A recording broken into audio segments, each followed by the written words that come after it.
వాక్యమును దీవించునుగాక. God bless you all. Thank you. A pet show by Vinod and Alex Naveen garu. Hi Dora, బాగున్నావా? Praise the lord. ఎలా ఉన్నావు? Hi Chintu, నేను బాగున్నాను. నువ్వు ఎలా ఉన్నావు? నేను చాలా బాగున్నాను డోరా. మరి మింటూ, నువ్వు బాగా అల్లరి చేస్తావు కదా, మీ ఇంట్లో వాళ్ళు ఏమి అనరా? ఎందుకనేరు డోరా, బాగా అంటారు. ఏమంటే వాళ్ళ ముందే నేను అల్లరి చేయకుండా ఊకట్లో ఉంటానన్నమాట. వాళ్ళు వెళ్ళిపోయిన తర్వాత మళ్ళీ అల్లరి చేస్తాను. చిండు, అలా చేయడం తప్పు కదా, అది వేషధారణ అవుతుంది కదా చింటూ. అవునా? మరి నేను అలా చేయడం తప్పైతే నాలాగే చాలా మంది చేస్తారు కదా, వాళ్ళు కూడా చేసే తప్పేంటావా? మరి చాలా తప్పు చింటూ. మనం దేవుని పిల్లలం అల్లరి చేయకూడదు. అల్లరితో కూడిన ఆటపాటలు, అల్లరితో చేష్టలు, ఇవన్నీ దేవునికి ఇష్టం ఉండదు. ఇవన్నీ దేవుని రాజ్యానికి చేర్చవు. దేవుడు ఒక మాట చెప్పాడు చింటూ, ఏమి అంటే, అది చిన్నపిల్లలకు ఆట చెప్పనచక నా యొద్దకు రానీయుడి, ఇలాంటి వారిది పరలోక రాజ్యం అన్నాడు మన దేవుడు. మరి అలా అన్నప్పుడు మనం అల్లరి చేస్తే ఎలా చెప్పు? అవునా? మళ్ళీ అల్లరి చేస్తే మనం పరలోక రాజ్యానికి పోలేమా? పొరపాటున కూడా మనం పరలోక రాజ్యానికి పోలేము. అల్లరితో పాటు మనము తప్పులు చేసినా, పాపం చేసినా మన పరలోక రాజ్యానికి అస్సలు పోలేము. మరి మా స్కూల్లో అల్లరి నేర్చుకుంటా, అల్లరి చేసుకుంటా, పాటలు పాడుకుంటా అంతా ఇట్లా చేస్తుంటారు. మరి వాళ్ళందరూ దేవునికి ఇష్టలేనా? మరి ఇష్టలే ఉంటారా వాళ్ళు? చింటూ, చిన్నపిల్లలంటే దేవుడికి చాలా ఇష్టం. కానీ మనము పాపం చేయకూడదు, అల్లరి చేయకూడదు. తల్లిదండ్రులు చెప్పిన మాట వింటూ దేవుని మందిరానికి వెళ్తూ సండే స్కూల్లో చక్కగా దేవుని మాటలు, దేవుని పాటలు, దేవుని వాక్యం నేర్చుకుంటే మనము పరలోక రాజ్యానికి అర్హులం అవుతాం. అవునా? మరి నేను ఇన్ని రోజులు చేసిన తప్పే అంటావా? మరి చాలా తప్పు చింటూ.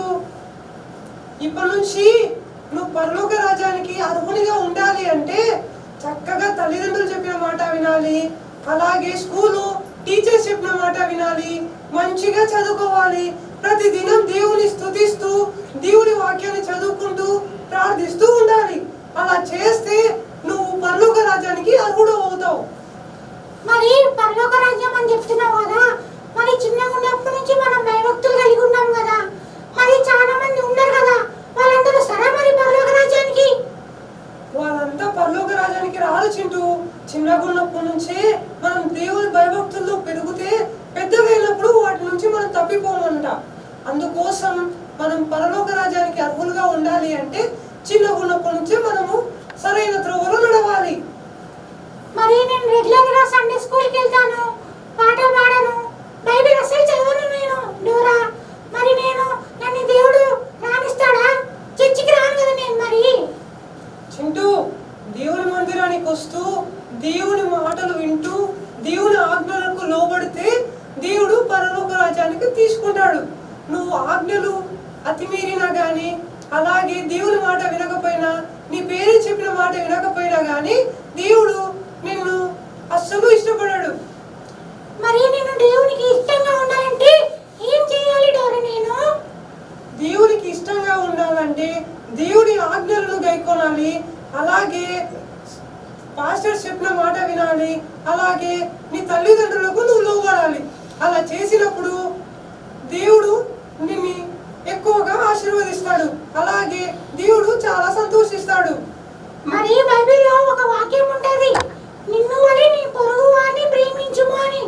కాబట్టి మనల్ని మనము ప్రేమించుకున్నట్లే ఇతరులని ప్రేమిస్తూ వాళ్ళు చెప్పినట్లే వింటే మనల్ని దేవుడు కాపాడుతాడు కదా డోరా. అవును చింటూ, మంచిగానే చెప్పావు. నువ్వు చెప్పింది చాలా వరకు నిజమే. నిన్ను వల్ల నీ పొరుగు వారిని ప్రేమించమన్నాడు, అలాగే నీ తోటి స్నేహితులను కూడా నువ్వు ప్రేమించాలి, సహోదరులను ప్రేమించాలి, నీ ఇరుగు పొరుగు వారిని ప్రేమించాలి, ఇంట్లో ఉన్న వాళ్ళని కూడా ప్రేమించాలి. నాన్నమ్మ వాళ్ళని అమ్మమ్మ వాళ్ళని కూడా ప్రేమించాలి. చాలా వరకు ఇప్పుడు ఏం చేస్తా ఉన్నారంటే అమ్మమ్మను నాన్నమ్మను అస్సలు ప్రేమించడం లేదు. పేరెంట్స్ ఎలా చెప్తే అలా చేస్తా ఉన్నారు పిల్లలు. అలా చేస్తే దేవుడు ఇష్టపడాడు.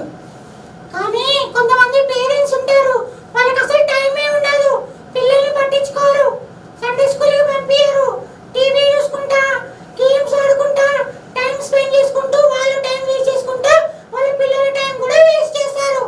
మరి అలాంటప్పుడు వాళ్ళు చేసేది తప్పే కదా. చింటూ, వాళ్ళు చేసేది చాలా వరకు తప్పు చింటూ. అలా చేయడము పాపం చేసినట్లే. కాబట్టి మనమైనా కానీ వాళ్ళు అలా చేసినారని చెప్పేసి మనం అలా చేయకూడదు.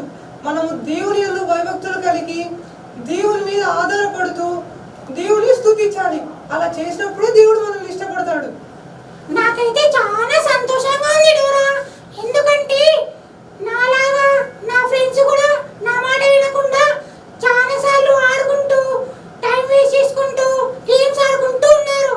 కాబట్టి వాళ్ళందరినీ మార్చడానికి ఇదే మనకు అసలైన సమయం, మంచి సమయం. మనమందరం దేవుని కోసం సిద్ధంగా ఉంటే దేవుడు మనల్ని కాపాడతాడు. ఏమంటావు డోరా? చాలా చక్కగా చెప్పావు చింటూ. నిజమే. ఇప్పటి నుంచి అయినా మనము దేవునికి భయపడాలి, అలాగే మన పేరెంట్స్ కూడా భయపడాలి.